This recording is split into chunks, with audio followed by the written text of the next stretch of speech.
পরিবারের ছোট মেয়েরাও রাজকন্যা না, পরিবারের একমাত্র মেয়েরাও রাজকন্যা না।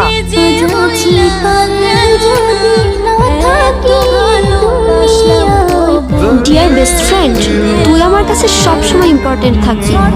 যদি আমাদের কথা না